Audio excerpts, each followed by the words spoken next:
السلام عليكم ورحمة الله وبركاته.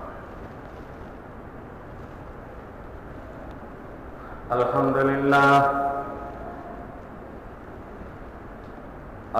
لله نحمده ونستعينه ونستغفره ونؤمن به ونتوكل عليه ونعوذ بالله من شرور أنفسنا ومن سيئات أعمالنا من يهده الله فلا مضل له ومن يضلله فلا هادي له أشهد أن لا إله إلا الله وحده لا شريك له وأشهد أن سيدنا مولانا محمدا عبده ورسوله. اللهم صل على محمد وعلى آل محمد كما صليت على إبراهيم وعلى آل إبراهيم إنك حميد مجيد. اللهم بارك على محمد وعلى آل محمد كما باركت على إبراهيم وعلى آل إبراهيم إنك حميد مجيد. أما بعد فقد قال رسول الله صلى الله عليه وسلم: إن لكل دين خلقا وخلق الإسلام الحياء. صدق رسول الله صلى الله عليه وسلم.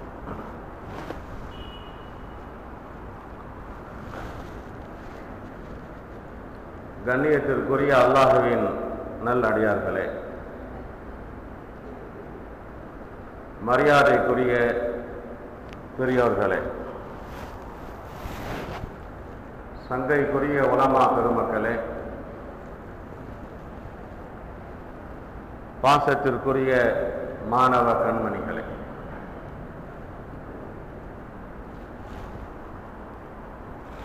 அல்லாஹு ஜல்ல ஷானஹு வ தஆலா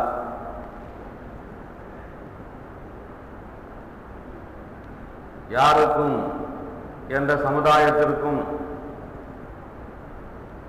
கொடுக்காத ஒரு உயர்ந்த வாய்ப்பை, தௌஃபீக்கை கடைசி உம்மத்தாகிய நமக்கு அல்லாஹ் கொடுத்திருக்கிறான். இந்த யௌமுல் ஜுமுஆ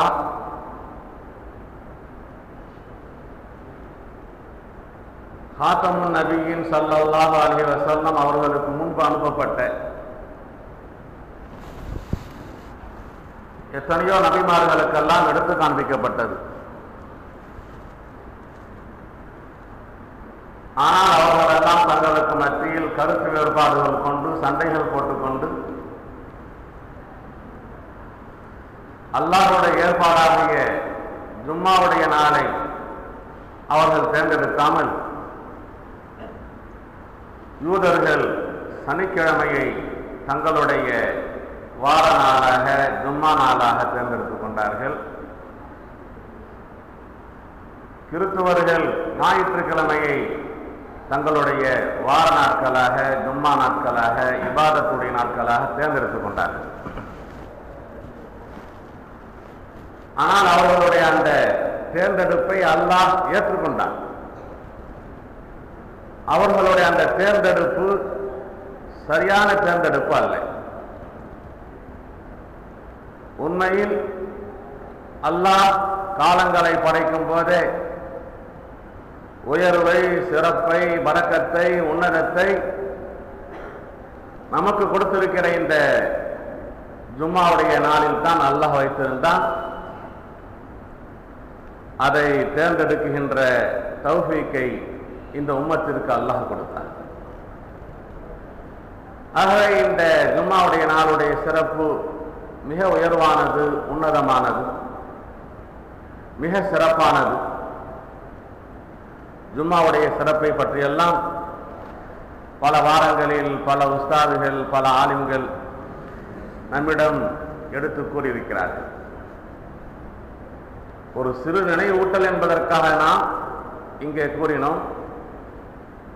அல்லாஹ்வுடைய எந்த நியமத்தாக இருந்தாலும் அந்த நியமத்தை ஞாபகத்தில் கொண்டு வர வேண்டும். அப்போதுதான் நாம் அல்லாஹ்வுக்கு நன்றி செய்யும் அடியார்களாக, அல்லாஹ்வுக்கு கீழ்ப்பணியும் அடியார்களாக நாம் ஆக முடியும். அன்பானவர்களே, உலகிலே இன்று நாம் பார்க்கிறோம், எல்லாம் நிறைந்திருக்கிறது. எந்த கோணத்தில் பார்த்தாலும் நம்முடைய முன்னோர்களை விட நாமெல்லாம் உலக ரீதியில், பொருளாதார ரீதியில், குடியிருப்பு ரீதியில், வாகன வசதிகள் ரீதியில், சாலை வசதிகள் ரீதியில் உயர்ந்த சிறந்த உன்னதமான இடத்தில் இருக்கிறோம். எதற்கும் பஞ்சம் இல்லை. உணவுக்கு பஞ்சம் இல்லை,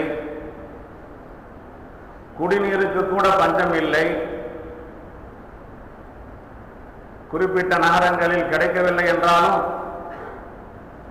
தொலைதூர தேசங்களிலிருந்து அந்தந்த அரசுகள் தண்ணீரை கொண்டு வந்து கொட்டுகின்றன. ஆனால் நபியுடைய ஹதீசுகளை எல்லாம் பார்க்கும்போது தண்ணீருக்காக நேற்று இந்த நேரம் சென்றார்கள் என்றால் இன்று இந்த நேரம் அவர்கள் சொந்த இடத்திற்கு சென்றிருக்க மாட்டார்கள், தண்ணீரை எடுத்துக்கொண்டு. ஒரு தடவை தண்ணீர் தேவைப்பட்டது, சஹாபாக்கள் தேடுகிறார்கள். தன்னந்தனியாக ஒரு கிழவி தண்ணீரை எடுத்து வருகிறார். உடனே அவரிடத்தில் விசாரிக்கிறார்கள், எங்களுக்கு தண்ணீர் தேவைப்படுகிறது, தண்ணீர் எங்கே இருக்கிறது என்று. அந்த பெண்மணி என்ன சொன்னால், நேற்று இதே நேரத்தில் தண்ணீர் இருந்த இடத்திலிருந்து புறப்பட்டிருக்கிறேன், இன்று இப்போது இங்கு வந்திருக்கிறேன் என்று. அன்பானவர்களே, தண்ணீரை பெறுவதற்காக ஒரு நாளை விட கூடுதலாக செலவு செய்து பயணங்கள் செய்து தண்ணீரை எடுத்து வந்து பயன்படுத்துகின்ற காலங்கள் உண்டு. ஆனால் இப்போது அந்த குறிப்பிட்ட ஊர்களில் தண்ணீர் இல்லை என்றாலும் எப்படியோ தண்ணீர் கிடைக்கிறது இருந்த இடத்திலே. தண்ணீரை எடுப்பதற்காக யார் வாகனங்கள் எல்லாம் ஏறி பயணங்கள் செய்து போகுவதில்லை. ஏழைகள் கூட அவர்களும் நல்ல முறையில் உணவு உண்ணுகின்றார்கள். அவர்களை பொறுத்து சம்பாதிப்பில் வேண்டுமானால் குறைவாக இருக்கலாம், ஆனால் அவர்களுக்கும் உணவு கிடைக்கிறது. உணவு பஞ்சமும் இல்லை, நீர் பஞ்சமும் இல்லை, ஆடை பஞ்சமும் இல்லை, காசு பஞ்சமும் இல்லை, பண பஞ்சங்களும் இல்லை. ஆனால் ஒரே ஒரு பஞ்சம்,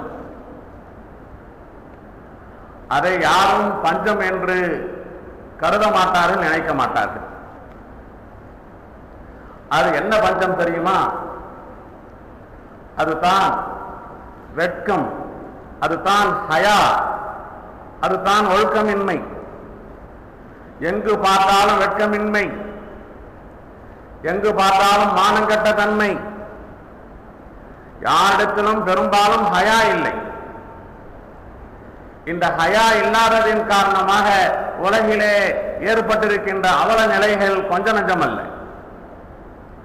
இன்று உலகிலே இருக்கின்ற அந்த பிரச்சனைகளுக்கு சரியான தீர்வு என்னவென்றால், மனிதர்களிடத்திலே ஹயாவும் ஹவுஃபும், வெட்கமும் அச்சமும் வந்துவிட வேண்டும். வெட்கப்பட வேண்டும், பயப்பட வேண்டும். இந்த வெட்கமும் அச்சமும் ஏற்பட்டு விட்டால் எல்லா மனிதர்களும் திருந்தி விடுவார்கள், சரியான முறையில் வாழ்க்கை நடத்துவார்கள். யாரும் தவறான தப்பான வாங்கான பாதைகளில் செல்ல மாட்டார்கள். அன்பானவர்களே, கடைசி காலகட்டத்தில் வந்திருக்கின்ற காத்தமுன் நபியின் முஹம்மது ரசூலுல்லாஹ் சொன்னார்கள், இன்ன லிகுல்லி தீனின் ஹுலுகா, இன்ன லிகுல்லி தீனின் ஹுலுகா வ ஹுலுகல் இஸ்லாமி அல் ஹயா. ஒவ்வொரு தீனுக்கும், ஒவ்வொரு மார்க்கத்திற்கும், ஒவ்வொரு மதத்திற்கும் ஒரு பண்பு இருந்தது. இந்த இஸ்லாம் அதனுடைய பண்பு, அதனுடைய குலுக், அஹ்லாக், வெட்கம் என்றார். இந்த இஸ்லாத்துடைய பிரதானமான பண்பாக பெருமானார் ஸல்லல்லாஹு அலைஹி வஸல்லம் அவர்கள் ஹயாவை சொல்லியிருக்கிறார்கள். இந்த ஹயா, ஹயா என்றால் என்ன? அன்பானவர்களே, நல்லதை செய்ய தூண்டும், பாவங்களில் இருந்து பாதுகாக்கும், பாவங்களை செய்ய விடாது, நல்லதை செய்ய தூண்டுகின்ற குணம் ஹயா, பாவங்களை தடுக்குகின்ற குணம் ஹயாவுக்கு இருக்கிறது. எந்த அளவிற்கு மனிதர்களிடம் ஹயா இருக்கிறதோ, வெட்கம் இருக்கிறதோ, நாணம் இருக்கிறதோ, அந்த அளவிற்கு அவர்கள் உயர்ந்தவர்களாக, உன்னதமானவர்களாக, சிறப்பானவர்களாக வாழ்க்கை நடத்துவார்கள். வஹப் இப்னு முனப்பஹ் என்று ஒரு பெரியார் இருந்தார், பெரிய மனிதர், வலியுல்லாஹ். அவர்கள் சொல்வார்கள், அல் ஈமானு உரியானு வ லிபாசுஹு தக்வா வ ஸீனத்துஹுல் ஹயா. ஈமான் என்பது நிர்வாணமானது, அமனமானது. அதற்கு ஆடைகள் என்ன தெரியுமா? தக்வா. எந்த அளவிற்கு அல்லாஹ்வுடைய பயம், அல்லாஹ்வுடைய அச்சம் இருக்கிறதோ அந்த அளவிற்கு ஈமான் பலம் உடையதாக இருக்கும், ஆடை அலங்காரம் உடையதாக இருக்கும். அதனுடைய ஜீனத், அதனுடைய அழகு ஹயா என்று சொன்னார்கள். ஹயா இருக்கின்ற இடத்தில் தக்வா இருக்கும், தக்வா இருக்கின்ற இடத்தில் ஹவுஃப் இருக்கும், ஹவுஃப் இருக்கின்ற இடத்தில் ஹயா இருக்கும். அல்லாஹ்வுடைய அச்சம், அல்லாஹ்வுடைய பயம், அல்லாஹ்வை பற்றி வெட்கப்படுவது. அன்பானவர்களே, நாமெல்லாம் தெரிந்திருக்கின்ற பிரபல்யமான ஹதீஸ், அல் ஈமான் பில்உ வ ஸபூன ஷுபா. ஈமான் 70 கிளைகள் உடையது. அஃதலுஹா கௌலு லா இலாஹா இல்லல்லாஹ். ஆக உயர்ந்தது, ஆக அடிப்படையானது, வணக்கத்திற்குரியவன் அல்லாஹ்வை தவிர வேறு யாரும் இல்லை, முஹம்மதுர் ரசூலுல்லாஹ் அல்லாஹ்வுடைய தூதர் என்பது. வ அதனாஹா சாதாரணமானது, சாதாரணமானது. ஆக கடைசி இமாதத்துல் அதா அனி தரீக், பாதையில் கிடக்கின்ற நோவினை தரும் பொருளை, அசுத்தங்களை, முட்களை, கற்களை அகற்றுவது. இது அதுனாகா என்று சொன்னார்கள், சாதாரணமானது என்று சொன்னார்கள், ஆக கடைசியானது என்று சொன்னார்கள், தலையானது என்று சொல்லிவிட்டு லா இலாஹா இல்லல்லாஹ் என்று சொன்னவர்கள் மிக கடைசி தரஜா. நாம் நடந்து போகின்ற அந்த பாதைகளில் நாம் ஒழுங்காக போனாலும் கூட மற்றவர்கள் ஒழுங்காக போவதற்குண்டான நிலையை உண்டாக்குவதற்கிறதே, அதுவும் மூமினுடைய வேலை, அதுவும் முஸ்லிமுடைய வேலை. நாம் குடியிருக்கின்ற வீடாக இருக்கட்டும், நாம் தங்கியிருக்கின்ற அறைகளாக இருக்கட்டும், நம்முடைய வீட்டிற்கு முன்பு பாறைகள் இருக்கும், தெருவுகள் இருக்கும், நம்முடைய வீட்டிற்கு பின்பு கொள்ளைகள் இருக்கும். அவைகளில் குப்பைகள் இருக்கக்கூடாது, அசுத்தங்கள் இருக்கக்கூடாது, காலில் குத்துகின்ற முட்கள் இருக்கக்கூடாது, மணல் குவியலில் இருக்கக்கூடாது, வாகனங்களை தடுத்து பிரேக் போடுகின்ற அல்லது மக்களுக்கு சிரமங்கள் தருகின்ற இவைகளெல்லாம் நிர்பந்தத்தின் காரணமாக கொட்டப்பட்டாலும் கூட ஒவ்வொரு நாளும் காலையிலும் மாலையிலும் உஷாராக இருந்து வேலையாட்கள் வரும்போது அதை ஒதுக்கிவிட்டு வேலை முடிந்த பின்பு எப்படி கட்டிடங்களை சுத்தம் செய்கின்றோமோ அதை போன்று நம்முடைய வீடு கட்டுவதற்காக தெருவுகளில் போடப்பட்டிருக்கின்ற அந்த மணல்கள் இருக்கிறதே அதையும் ஒழுங்குபடுத்த வேண்டும். இல்லை என்றால் எத்தனை வாகனங்கள் சிக்குண்டு போகின்றவர்கள் வருகின்றவர்களுக்கெல்லாம் சிரமம் தருகிறது. ஆனால் அது சாதாரணமான ஒரு விஷயமாக இருக்கிறது. நபி சொன்னார்கள், அது ஈமானோடு தொடர்புடையது.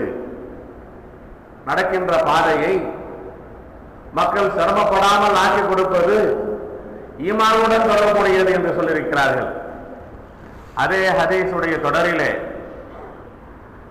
வல் ஹயாஉ ஷுபத்தும் மினல் ஈமான், வெட்கம், நாணம், ஹயா, மானத்துடன் நடப்பது, மரியாதையுடன் நடப்பது, அது ஈமானில் பிரதானமானது என்றார்கள். லா இலாஹ இல்லல்லாஹ் எப்படி தலையானதோ அதே போன்று ஹயா ஷுபத்தும் மினல் ஈமான் என்று சொல்லியிருக்கிறார்கள். அன்பானவர்களே, ஒரு ஹதீஸிலே பெருமானார் சொல்வார்கள், ஈமானும் ஹயாவும் இணைந்திருக்கக்கூடியது, அதை பிரிக்கவே முடியாது. ஹயா இருக்கின்ற இடத்தில் ஈமான் இருக்கும், ஈமான் இருக்கின்ற இடத்தில் ஹயா இருக்கும். வெட்கம் கட்ட மனிதனாக இருக்கிறான் என்றால் ஈமானில் கோளாறு இருக்கிறது என்று பொருள். ஈமான் இல்லாத மனிதனாக இருந்தால் ஹயா முறையாக இருக்காது என்பது பொருள். இன்று பாருங்கள், எத்தனை தப்புகள், எத்தனை பாவங்கள், எத்தனை அநியாயங்கள், அராஜகங்கள் நடக்கின்றன. வெட்கம் இருந்தால் மற்றவர்கள் பார்க்கிறார்களே, நம்முடைய குடும்பத்தில் இப்படி நடக்கிறதே, பெற்றோர்களுக்கும் பிள்ளைகளுக்கும் மத்தியில் சண்டை, கணவனுக்கும் மனைவிக்கும் மத்தியில் சண்டை, உறவினர்களுக்கும் மத்தியில் சண்டை, நம்முடைய வீட்டிற்கும் அண்டை வீட்டிற்கும் மத்தியில் சண்டை, எங்கு பார்த்தாலும் சண்டை, எங்கு பார்த்தாலும் பிரச்சனை. ஆனால் வெட்கமுடையவர்களாக இருந்தால் அவர் சண்டை போட்டாலும் கூட நாம் நஷ்டத்தை தாங்கிக் கொண்டு சகித்துக் கொண்டு இருவோம். 2 பேருக்கு மத்தியில் சண்டை வந்தால் 3வது நபர்கள் பார்ப்பார்களே, நம்முடைய மானம் போய்விடுமே, மரியாதை போய்விடுமே என்று. அவர்கள் திட்டினாலும் நாம் திட்ட மாட்டோம், அவர்கள் அநியாயம் செய்தாலும் நாம் அநியாயம் செய்ய மாட்டோம், பொறுமையுடன் இருப்போம். ஆகவே 2 பேரில் யாருக்காவது ஒரு நபருக்கு ஹயா இருக்குமேயானால் அங்கே சமாதானங்கள் உண்டாகிவிடும், உறவுகள் முறிவுகள் ஏற்படாது. அன்பானவர்களே, வெட்கம் இருக்கிறதே, அது அல்லாஹ்வுக்கு வெட்கப்பட வேண்டும். அல் ஹயாஉ மினல்லாஹ், அல் ஹயாஉ மினல் மலாயிகா, வானவர்களுக்கு வெட்கப்பட வேண்டும். அல் ஹயாஉ மினன்னாஸ், நம்மை போன்ற மனிதர்களுக்கு வெட்கப்பட வேண்டும். அல் ஹயாஉ மினன் நஃப்ஸ், நமக்கு நாமே வெட்கப்பட வேண்டும்.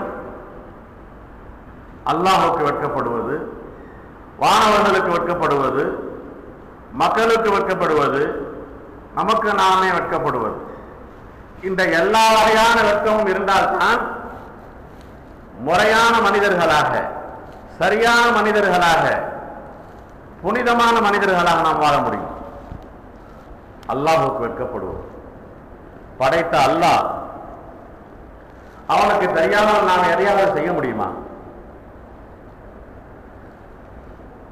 பெரும்பாலான பாவங்கள் நாம் செய்யாமல் இருப்பதற்கு காரணம் என்ன? அவர்கள் பார்க்கிறார்கள், இவர்கள் பார்க்கிறார்கள், அவர்களுக்கு தெரிந்தால் நிலைமை என்ன, இவர்களுக்கு தெரிந்தால் நிலைமை என்ன.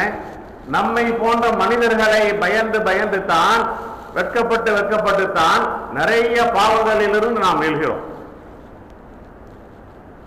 ஆனால் அல்லாஹ்வுக்கு பயப்படுகிறோமா? அல்லாஹ்வுக்கு பயந்தால் நிச்சயமாக யார் பார்த்தால் என்ன, யார் பார்க்காவிட்டால் என்ன, தனியாக இருந்தாலும் நாம் வெட்கப்படுவோம், பாவங்கள் செய்ய மாட்டோம். பெரும் கூட்டத்தோடு இருந்தாலும் தைரியம் வராது, வெட்கப்படுவோம். அலம் யாலம் அன்னல்லாஹ யரா, அலம் யாலம் பி அன்னல்லாஹ யரா, அல்லாஹ் கேட்கிறான், அல்லாஹ் பார்க்கிறான் என்பது உங்களுக்கெல்லாம் தெரியாதா? எனக்கு தெரியாமல் நீங்கள் எதையாவது செய்துவிட முடியுமா? உங்களை படைத்த நான், நீங்கள் என்ன செய்கின்றீர்கள், என்ன பேசுகின்றீர்கள் எல்லாம் எனக்கு தெரியுமே. எந்த தைரியத்தில் நான் பேசக்கூடாது என்று சொல்வதை நீங்கள் பேசுகின்றீர்கள்? எந்த தைரியத்தில் நான் பார்க்கக்கூடாது என்று சொல்வதை நீங்கள் பார்க்கின்றீர்கள்? உங்களை போன்ற மனிதர்கள் பார்த்தால் உடனே திரும்பிக் கொள்கின்றீர்கள். உங்களை போன்ற மனிதர்களை காட்டில் விடக்கூடாது என்பதற்காக புசு புசு என பேசுகின்றீர்கள். அலமையாலம் அன்னல்லாஹயரா வலகத கலக்னல் இன்சான் வனாலமு மா துவஸ்விசு பிஹி நஃப்சு வனஹனு அக்ரபு இலைஹி மின் ஹப்லில் வரீத். அல்லாஹ் சொல்கிறார், மனிதர்களை நாம் படைத்தோம். அவனுடைய மனதிலே ஓடுகின்ற ஊசலாட்டங்கள், என்ன அலைகள், அவைகளையெல்லாம் நாம் தெரிந்திருக்கிறோம். நீ பேச வேண்டும் என்பது அர்த்தமல்ல. மனிதனை பொறுத்தவரை உன்னுடைய மனதிலே உள்ளதை சொல்லினால், வார்த்தையினால் மொழிந்தால்தான் அவனுக்கு தெரியும். ஆனால் என்ன என்ன ஓட்டங்கள் ஓடுகிறது அதுவும் நமக்கு தெரியும். உன்னுடைய பிடரி நரம்பை விட நாம் நெருக்கமாக இருக்கிறோமே என்று அல்லாஹு ஜல்லஷானஹு வ தஆலா குர்ஆனில் சொல்லியிருக்கிறார். அன்பானவர்களே, சொல்வார்கள் பெருமானார், இஸ்தஹ்யூ மினல்லாஹ் ஹக்கல் ஹயா, அல்லாஹ்வுக்கு வெட்கப்படுங்கள், அல்லாஹ்வுக்கு வெட்கப்படுங்கள். சஹாபாக்கள் எல்லாம் சொன்னார்கள், நாங்கள் அல்லாஹ்வுக்கு வெட்கப்படுகிறோம். இல்லை, நீங்கள் வெட்கப்படுங்கள் என்று எதை சொல்கின்றீர்களோ அந்த வெட்கத்தை அல்ல,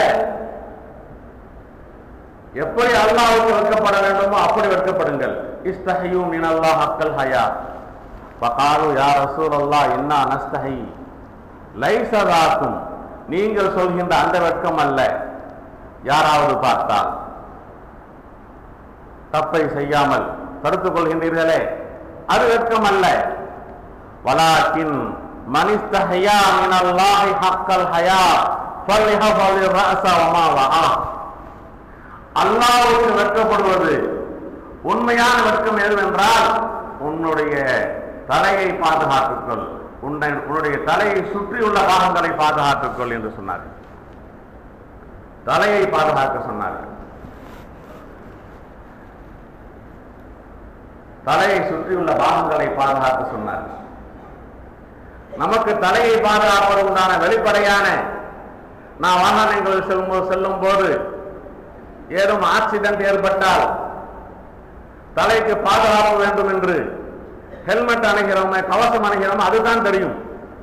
ஆனால் நபி அவர்கள் என்ன சொன்னார்கள், அந்த தலையில் தான் உன்னுடைய திமாக், உன்னுடைய மைண்ட், உன்னுடைய மூளை இருக்கிறது. அந்த தலையில் தான் உன்னுடைய 2 கண்கள் இருக்கின்றன, காதுகள் இருக்கின்றன, மூக்கு இருக்கிறது, நாக்கு இருக்கிறது, வாய் இருக்கிறது. மனிதர்களாக நீங்கள் பிரதானமாக மனிதர்கள் என்ற அந்த நிலைக்கு வர வேண்டும் என்றால் உங்களுடைய கண்கள் முறையாக வேலை செய்ய வேண்டும், உங்களுடைய மூளைகள் சரியாக வேலை செய்ய வேண்டும், உங்களுடைய காதுகள் உண்மையானதை கேட்க வேண்டும், உங்களுடைய நாக்குகள் உண்மையை பேச வேண்டும். இதற்கு மாற்றமாக அல்லாஹ் எதை பார்க்கக்கூடாது என்று சொல்லியிருக்கிறானோ அதை பார்த்தால், ஆபாசமான காட்சிகளை பார்த்தால், அந்நிய பெண்களை பார்த்தால், இந்த காதுகளை கொண்டு கேட்கக்கூடாத இசைகளை கேட்டால், கேட்கக்கூடாத வார்த்தைகளை கேட்டால், இந்த நாக்குகளை கொண்டு புறம் பேசினால், கோல் மூட்டினால், அவதூறாக இட்டு கட்டினால், அன்பானவர்களே, இந்த கண்களை கொடுத்த அல்லாஹ் இந்த கண்களை எதற்காக கொடுத்திருக்கிறானோ அதற்கு மாறு செய்கின்றோமே வெட்கம் வர வேண்டாமா? அல்லாஹ் பார்த்து கொண்டிருக்கிறான் இந்த கண்கள் என்ன செய்கிறது என்பதை, இந்த காதுகள் எனக்கு மாறு செய்கின்றன என்பதை. இதை முழுவதுமாக பாதுகாப்பது தான் அல்லாஹ்வுக்கு நாம் செய்கின்ற வெட்கமாக இருக்கிறது. வயிறை சுற்றியுள்ள பாகங்களை பாதுகாத்துக் கொள்ளுங்கள், அதுதான் உண்மையான வெட்கம் என்றார்கள். வயிறை சுற்றியுள்ள பாகங்கள் நம்முடைய உடலிலே ஆகமாக்கப்பட்ட, அனுமதிக்கப்பட்ட ஹலாலான உணவுகள் மட்டும் உள்ளே செல்ல வேண்டும். அதை சுற்றியுள்ள பாகங்கள் அல்லாஹ் ஜல்ல ஷானுஹு வ தஆலா அதில் ஒரு விதமான இன்பங்களை கொடுத்து அந்த இன்பங்களை பெறுவதற்கு உண்டான வழிகளை ஒரு வரையறைப்படுத்தி மனைவியுடன் இவளுடன் உனக்கு சொந்தமான அவர்களுடன் மட்டும்தான் நீ தொடர்பு கொள்ள வேண்டும் என்று சொல்லியிருக்கிறான். இதற்கு மாற்றமா நீங்கள் செயல்பட்டால் நீங்கள் எனக்கு மாறு செய்கின்றீர்கள். செயல்படும் போது எனக்கு தெரியாமல் நீங்கள் செயல்பட முடியாது. தப்புகள் செய்யும் போது யாராவது பார்த்துவிட்டால் உடனே தப்பித்து விடுவீர்கள், நீங்கி விடுவீர்கள். நான் பார்த்து கொண்டிருக்கிறேன். அது எவ்வளவு பெரிய இருட்டாக இருந்தாலும் சரி, இருட்டை படைத்த அல்லாஹ்வாக நான் பார்த்து கொண்டிருக்கிறேன். இருட்டில் யாருக்கும் தெரியாது என்ற ஒரு தைரியம் வருகிறது.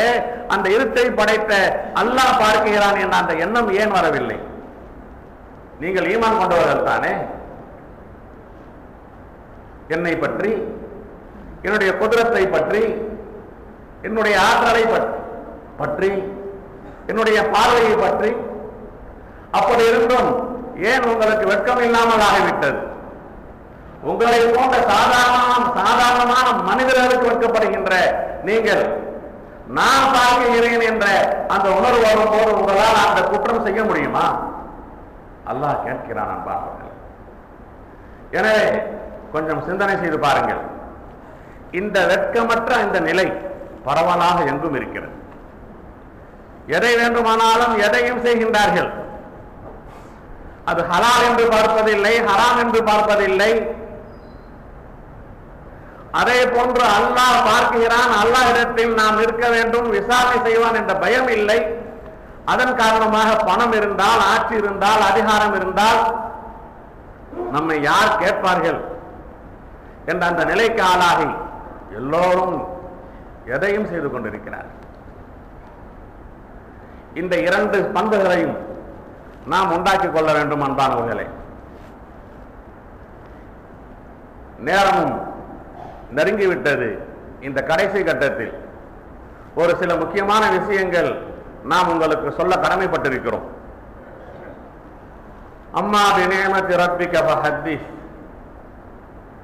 அல்லாஹ் உங்களுக்கு கொடுத்திருக்கிற நேமத்துகளை, அருட்கொடைகளை நீங்கள் ஜனங்களிடத்தில் எடுத்து சொல்லுங்கள், சந்தோஷமாக சொல்லுங்கள்.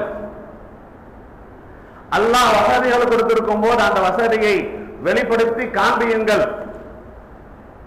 கோடீஸ்வரராக இருந்து கொண்டு, லட்சாதிபதியாக இருந்து கொண்டு முசாஃபரை போன்று தெரியாதீர்கள். நல்ல உயர்ந்த ஆடைகள் உடுத்தினால் நம்முடைய செல்வம் வெளியே தெரிந்து விடுமோ, யாராவது வந்து தர்மம் கேட்டு விடுவார்களோ, அன்பளிப்பு கேட்டு விடுவார்களோ என்று மறைத்து விடாதீர்கள் என்பன போன நிறைய அர்த்தங்கள் இருக்கின்றன. நமக்கெல்லாம் தெரியும், நம்முடைய மதரசா, நம்முடைய ஜாமியா பெரிய நேமத் நமக்கு. நாமெல்லாம் உலகம் முழுவதும் தெரிகிறோம், அறியப்பட்டிருக்கிறோம். எதன் காரணமாக? நம்முடைய குடும்பத்தை வைத்தா, நம்மிடம் இருக்கிற பணத்தை வைத்தா, நம்மிடம் இருக்கின்ற படித்த மேதாவிகளை வைத்தா, இல்லை அன்பானவர்களே, நம்முடைய மதரசாவை வைத்து. நேற்று ஒரு பெரிய ஆலிம் வந்தார். அவர் சிதம்பரத்தில் இருக்கும்போது ஒரு போன் வருகிறது. அவருக்கு தெரிந்த ஒரு நபர், ஹஜ்ரத் நீங்க எங்க இருக்கிறீங்க என்று கேட்கும்போது, நான் சிதம்பரத்தில் இருக்கிறேன் என்று சொல்கிறார்கள். உடனே அந்த போனில் தொடர்பு உள்ளவர் என்ன சொன்னாரா, லால்பேட்டைக்கு போறீங்களா?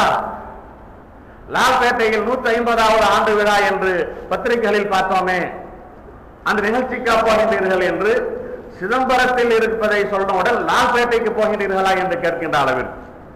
நாமெல்லாம் எங்காவது வெளியே சென்றால் நம்முடைய லால்பேட்டை என்று சொன்னால் புரியாது என்பதற்காக பெரிய ஊர்களை சொல்லுவோம்.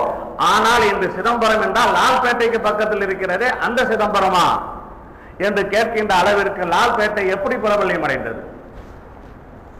நம்முடைய மதரசாவில் ஓதிய மாணவர்கள், அவர்கள் நடத்துகின்ற அந்த மாத இதழ்கள், அதன் மூலமாக சுமார் 6 மாத காலங்கள் நம்முடைய ஊரை பற்றி, நம்முடைய உஸ்தாதுகளை பற்றி, நம்முடைய மக்களுடைய அந்த தாராள தன்மையை பற்றி, பண்புகளை பற்றி எல்லாம் பக்கம் பக்கமாக எழுதியதன் காரணமாக எங்கு பார்த்தாலும் நாம் இப்போது அறியப்பட்டிருக்கிறோம். எந்த அளவிற்கு என்றால் லால்பேட்டையில் 150வது ஆண்டு விழாவை பற்றி உண்டான அந்த பேச்சுகள் குறைவாக இருக்கிறது. ஆனால் எங்கு பார்த்தாலும் ஒரே பேச்சு. சில பெண்கள் போன் செய்கிறார்கள், ஹஜ்ரத் லால்பேட்டையை பற்றி குர்ஆனுடைய குரலிலே நாங்கள் படித்தோம், அந்த மக்களை பார்க்க வேண்டும், ஜூன் 22, 23ஆம் தேதி விழா வைத்திருப்பதாகலாம் பார்த்தோம், பெண்களாகிய நாங்கள் உங்களுடைய ஊருக்கு வர வேண்டும், எங்களுக்காக தனி ஏற்பாடுகள் செய்திருக்கிறீர்களா, நாங்கள் வந்தால் எங்கே தங்குவது, நாங்கள் கேட்ட உங்களுக்கு ஆண்கள் இருக்கிறார்களா, ஆண்கள் இல்லை, எங்களுடைய ஆண்கள் எல்லாம் யாரும் இல்லை, வெளிநாட்டில் இருக்கிறார்கள், இருந்தாலும் கூட நாங்கள் வர வேண்டும் என்று விரும்புகிறோம் என்று. இந்த காலையில் ஒரு மௌலவி போன் செய்கிறார், நான் 1951 பட்டம் வாங்கினேன், நன்றாக கவனியுங்கள், இது 2013. நான் பட்டமளிப்பு விழாவுக்கு வர வேண்டும், நான் அந்த காலத்தில் பார்த்த லால்பேட்டை, அதற்கு பின்னால் லால்பேட்டைக்கு வரவே இல்லை, ஆகவே நாங்கள் வந்தால் தங்குவதற்கு லால்பேட்டையில் லாட்ஜ்கள் இருக்கிறதா, தங்குமிடம் இருக்கிறதா, குளிப்பதற்கு தங்குவதற்கு என்று. நாம் சொன்னோம் லால்பேட்டையில் தங்குவதற்கு லாட்ஜ்கள் இல்லை, ஆனால் சிதம்பரத்தில் இருக்கிறது, காட்டுமன்னார்குடியில் இருக்கிறது, இருந்தாலும் நீங்கள் போய் வருவது கொஞ்சம் சிரமமாக இருக்கும், நீங்கள் கவலைப்படாதீர்கள், லால்பேட்டையில் அது எவ்வளவு பெரிய கூட்டமாக இருந்தாலும் மதரசாவில் தங்குவதற்கு இடம் இல்லை என்றாலும் பெரிய பெரிய பள்ளிவாசல்கள் எல்லாம் ஊருடைய நாலாபுறங்களிலும் கிட்டே கிட்டே இருக்கிறது, எனவே தங்குவதற்காக வேண்டி பயப்படாமல் வாருங்கள் என்று சொன்னோம். என்னுடைய வயது 82 என்று சொன்னார். இப்படியாக போன் மேல் போன், கடிதங்கள், உலகம் பூராவும், மலேசியாவில் இருப்பவர்கள், சிங்கப்பூரில் இருப்பவர்கள், அரபு நாட்டில் இருப்பவர்கள் எல்லாம் நம்முடைய ஊரில் தொடர்பு கொண்டு கேட்கிறார்கள். ஆனால் இந்த 150வது ஆண்டு அந்த நம்ம ஊரிலே அதை சீட்டுகள் அடித்து விளம்பரங்கள் படுத்த வேண்டிய ஒரு நிலைக்கு ஏற்பட்டிருக்கிறோம். அன்பானவர்களே, ஆக வரக்கூடிய விருந்தினர்களை, விருந்தோம்பலில் பெயர் பெற்ற நாம் எந்த ஆண்டுகளை விட இந்த ஆண்டு கூடுதலாக வருவார்கள். ஆனால் ஒரே ஒரு குறை, நம்முடைய ஊர் பெரிய ஊரிலிருந்து தூரமாக இருப்பதன் காரணமாக வசதி படைத்தவர்கள் வந்து அவர்களுடைய செலவில் தங்குவதற்கு லாட்ஜ்கள் தேடினாலும் கஷ்டமாக இருக்கிறது. ஆகவே யாருக்காவது 2 வீடுகள் இருந்தால், 3 வீடுகள் இருந்தால், அல்லது ஒரே ஒரு மகளை பெற்றெடுத்து தனியாக ஒரு வீடு கட்டியிருந்தால் அவர்களை உங்களுடைய வீட்டில் அமர்த்தி கொண்டு, மதரசாவிலே என்னுடைய வீட்டை வரக்கூடிய விருந்தினர்களுக்காக நாங்கள் ஒதுக்கி தருகிறோம் அந்த 2 நாளைக்கு என்று அந்த உயர்ந்த எண்ணங்கள் வர வேண்டும், உயர்ந்த பண்புகள் வர வேண்டும். அவைகளெல்லாம் அந்த தன்மைகளை உண்டாக்கி கொண்டால் இன்னும் சிறப்பாக இருப்போம். விருந்துகள் கொடுக்க கொடுக்க நம்முடைய வாழ்க்கையில் பறக்கத்து ஏற்படும். விருந்து கொடுப்பதை கொண்டு நாம் நஷ்டமடைய மாட்டோம். அன்பானவர்களே, அந்த 150வது ஆண்டு விழாவுக்கு சுமார் 30 லட்சம் ரூபாய் தேவை என்பதாக ஒரு கணிப்பு செய்திருக்கிறார்கள். அன்பானவர்களே, இருந்தாலும் நம்முடைய ஊருடைய மக்கள், நிர்வாக குழுவினர்கள் எப்போதுமே நாம் நம்முடைய விழாவை நாம் தான் அதை முக்கியமாக இருந்து கொண்டாடுவோம், நம்முடைய ஊரிலே வசூல் செய்து கொண்டாடுவோம், வெளியூருக்கெல்லாம் வசூலுக்கு போவதில்லை. யாராவது தானாக கொடுத்தால் அல்லது தெரிந்த ஒரு நபர் 2 நபர் கொடுத்தால் வாங்கிக் கொள்வோம்.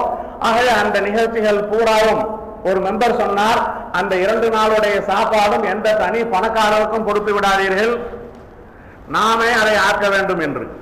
நல்ல ஆர்வங்கள் இருக்கிறது, உயர்ந்த பண்புகள் இருக்கிறது, ஆனால் அதை செயல்படுத்துவதற்குண்டான முயற்சிகளில் ஒரு தளர்வு இருப்பதை போன்ற ஒரு நிலை இருக்கிறது. அன்பானவர்களே, ஆகவே இங்கே இருக்கின்ற அத்தனை பேருக்கும் சொல்கிறோம், ஒவ்வொரு நபரும் தங்களுடைய குடும்பத்துடைய நிகழ்ச்சியாக அந்த 150வது ஆண்டு விழாவை கொண்டாடுவதற்காக எல்லா முயற்சிகளும் செய்யுங்கள். உங்களை தேடி உங்களுடைய மஹல்லாவில் இருந்து முத்தவல்லிகள் மற்ற பொறுப்புதாரிகள் வரும்போது சாதாரணமான 100-200 கொடுத்து ஏதோ கடமை நீங்கி விட்டது நினைத்து விடாதீர்கள். 1000-1000 கொடுத்து அந்த 30 லட்சத்தை நம்முடைய ஊர் மக்கள் கொடுத்ததாகவே ஆகி சிறப்பாக. ஆனால் இவைகளெல்லாம் 30 லட்சத்திற்கு ஒரு விழாவா, அவ்வளவு காசா, அவ்வளவு பணமா, அது வீண் விரயம் இல்லையா என்றெல்லாம் நினைத்து விடாதீர்கள். இந்த வீண் விரயம் என்பது சைத்தான் உண்டாக்குகின்ற அதே சைத்தான் நல்ல விஷயங்களுக்கு செலவு செய்யும் போது வீண் விரயம் என்று சொல்வான். யாமுருக்கும் பில் ஃபாஹ்ஷாய் வல் முன்கர். அதே சைத்தான் தேவையில்லாமல் ஒரு கல்யாணம் என்றால் 1 லட்சம் ரூபாயில் முடிக்க முடியும், 5 லட்சம் ரூபாயை செலவு செய்து வைப்பான். அந்த நேரத்தில் அந்த காசுகள் போவதும் தெரியாது, வருவதும் தெரியாது. ஆகவே தனி நபருடைய குடும்பத்துடைய ஒரு கல்யாணத்திற்கு பல லட்சங்கள் செலவு செய்யும் போது உலகம் முழுவதும் இந்த மண்பைகள் இருக்கிறார்கள், எல்லா மண்பையும் வரப்போகிறார்கள், இன்னும் 1000 மோல்களை உண்டாக்கப் போகிறோம். இந்த ஸ்தாபனத்திலிருந்து நாம் எத்தனை லட்சம் செலவு செய்தாலும் அது தீனுக்காக, அது இல்முத்தீனுக்காக, அல்லாஹ்வுடைய பொருத்தம் பெறுவதற்காக அந்த விழாவின் மூலமா பெரும் பயன் ஏற்படும். ஆகவே வீண் விரயம் என்பதற்கு அர்த்தமே இல்லை. ஆனால் மதரசாவுடைய இந்த விழா நாம் எல்லாம் பொறுப்பெடுத்து செய்ய கடமைப்பட்டிருக்கிறோம். எங்கெல்லாம் செலவு இருக்கிறதோ அங்கெல்லாம் உற்சாகப்படுத்தி அது நிச்சயமா நீங்கள் செய்யுங்கள். இன்னொரு முக்கியமான விஷயம், பொதுவாக ஆக்சிடென்ட், வாகன விபத்துகள் தொடர்ந்து நம்முடைய ஊரில் நடைபெற்றுக் கொண்டிருக்கிறது. ஜனாதா தொழுகை எப்படி ஃபரலோ கடமையோ அதை போன்று ஜனாதாவை குளிப்பாட்டுவது கடமை. நன்றாக புரியுங்கள். எந்த ஜனாதாவை அது ஆக்சிடென்டில் ஆகிவிட்டது, போஸ்ட்மார்ட்டம் செய்யப்பட்டிருக்கிறது, எலும்போகம் முறிந்திருக்கிறது, இறுக்கமாக கட்டியிருக்கிறார்கள், அதை அவிழ்ப்பது கஷ்டம் என்ற முறையில் தண்ணீரை தெளித்துவிட்டு ஈரமாக்கிவிட்டு நீங்கள் அடக்கினால் அந்த குடும்பத்தை சார்ந்தவர்கள் மட்டுமல்ல, அங்கே இருந்த அத்தனை பேரும் குற்றவாளிகள். நாம் பல தடவை சொல்லியிருக்கிறோம், அதை அவிழ்த்து தண்ணீர் ஊற்றுங்கள், எவ்வளவு ரத்தம் வந்தாலும் பரவாயில்லை, குடமாக ஊற்றுங்கள். அன்பானவர்களே, உங்களுக்கெல்லாம் தெரியும், உயிரோடு இருக்கின்ற உடலில் இருந்து தான் ரத்தம் பீரிட்டு ஓடும். எப்போது மரணம் அடைந்து விட்டார்களோ ரத்தம் அது உறைந்து போய்விடும்.